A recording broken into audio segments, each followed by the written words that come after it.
Assalamualaikum warahmatullahi wabarakatuh. Kumaha damang? Bagaimana kabarnya anak soleh dan soleha? Semoga kalian sehat selalu. Alhamdulillah, bertemu lagi dengan pelajaran bahasa Sunda. Sebelum kita mulai pembelajaran hari ini, mari kita sama-sama membaca basmalah terlebih dahulu. Bismillahirrahmanirrahim.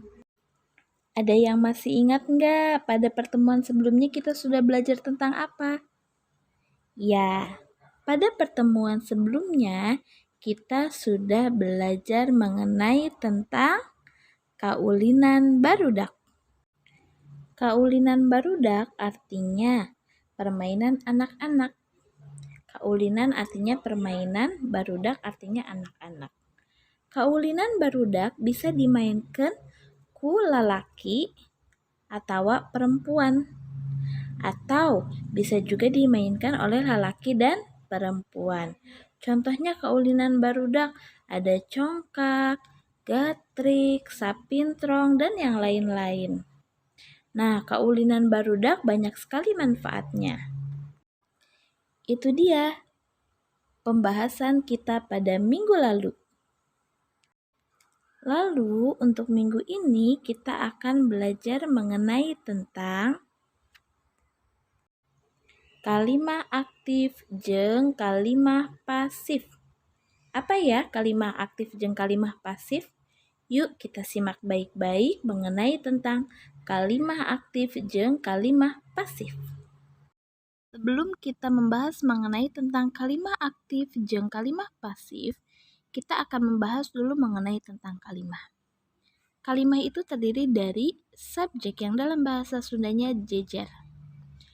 Kemudian ada predikat yang dalam bahasa Sundanya caritaan, ada objek, dan yang terakhir keterangan atau dalam bahasa Sundanya katerangan.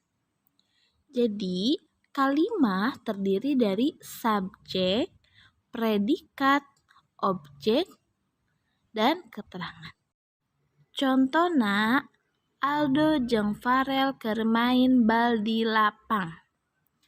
Aldo jeung Farel termasuk jejer atau subjek. Keur main itu caritaan atau predikat. Bal termasuk objek. Di lapang termasuk keterangan. Keterangan apa? Keterangan tempat. Oke, sekarang kita lanjut mengenai tentang kalimah aktif. Kalimah aktif nyaeta kalimah nu jejerna atau subjekna migawe pagawean. Jadi kalimat aktif itu kalimat yang subjeknya melakukan suatu pekerjaan.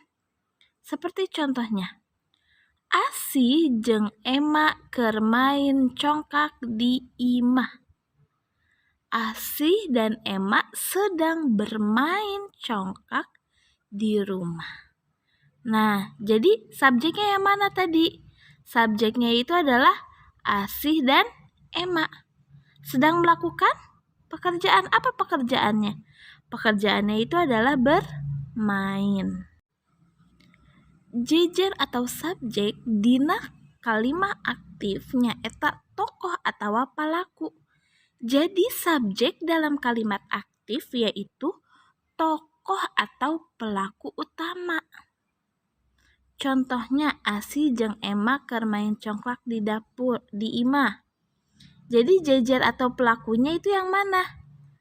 Jejernya itu adalah Asih dan Ema. Sampai sini paham?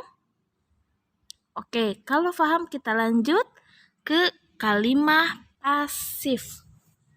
Kalimah pasif nyaeta kalimah nu jejerna henteu migawe pagawean. Yang artinya kalimat pasif yaitu kalimat yang subjeknya tidak melakukan suatu pekerjaan. Contohnya, congkak keur dimainkeun ku Asih jeung Ema di imah. Congklak sedang dimainkan oleh Asi dan Emma di rumah. Coba kalian lihat dari contohnya. Apakah subjeknya melakukan suatu pekerjaan? Subjeknya yang mana? Congklak. Congklaknya melakukan suatu pekerjaan tidak? Tidak. Jadi, jejer atau subjek dina kalimah pasif nyaeta ngaran barang atau benda. Yang artinya subjek dalam kalimat pasif yaitu nama barang atau benda. Contohnya, congkak keur dimainkan ku Asi jeung Emma di imah. Jadi jejernya yang mana? Ya, jadi jejer pada contoh kalimat di atas yaitu congkak. Nah, jadi subjeknya itu ngaran barang atau benda, nama barang atau benda. Sekarang kita lihat contoh lainnya dari kalimat aktif jeung kalimat pasif. Kalimat aktif. Contohnya nomor 1, Rani keur nyieun bolu di dapur. Rani sedang membuat kue bolu di dapur. Kalimat pasifnya, kue bolu keur dijieun ku Rani di dapur. Kalian lihat yang Bu Vika garisin? Nah, yang Ibu garisi itu adalah termasuk apa? Predikat atau caritaan. Nah, kuncinya itu ada di predikatnya. Kalau kalimat aktif, predikatnya apa? Nyieun. Kalau pasif, predikatnya jadi dijieun. Nomor 2 sama. Predikatnya yang mana? Main. Berubah jadi dimainkan. Nomor 3, dahar. Berubah jadi didahar. 4, nginum. Jadi diinum.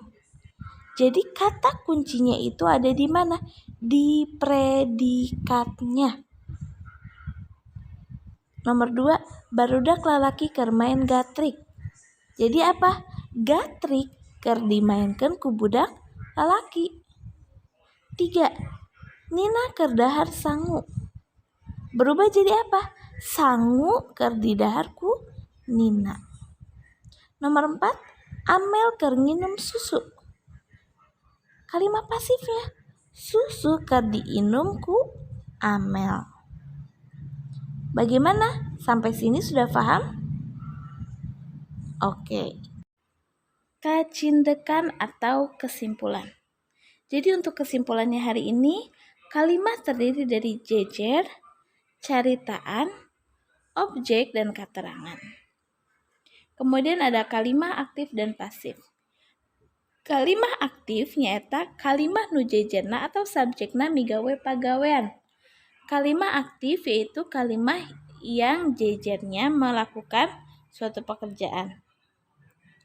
Jejer atau subjek dalam kalimat aktif yaitu tokoh atau pelaku utama. Contohna, Asih ngaberesan papan congkak. Sedangkan kalimat pasif nyaeta kalimat nu jejerna henteu migawe pagawean. Yang artinya kalimat pasif yaitu kalimat yang jejerna atau subjeknya tidak melakukan suatu pekerjaan. Subjek dalam kalimat pasif yaitu nama barang atau benda. Contohnya, papan congkak diberesan ku Asih. Nah, subjeknya yang mana nih dalam kalimat pasif? Papan congkak. Jadi, kuncinya dalam kalimat pasif atau aktif yaitu ada di mana? Di predikatnya. Predikatnya yang mana? Kalau di kalimat aktif, predikatnya yang ngaberesan. Kalau di kalimat pasif, berubah jadi apa? Diberesan. Untuk tugasnya hari ini, kalian sekarang bisa lihat buku paketnya, halaman 15, latihan 3. Kalian memilih mana yang termasuk kalimat aktif atau kalimat pasif. Cukup sekian dulu ya untuk pembelajaran hari ini. Mari kita akhiri pembelajaran hari ini dengan membaca hamdalah. Alhamdulillahirabbil alamin. Ibu mohon maaf jika banyak kekurangan atau kesalahan. Wassalamualaikum warahmatullahi wabarakatuh.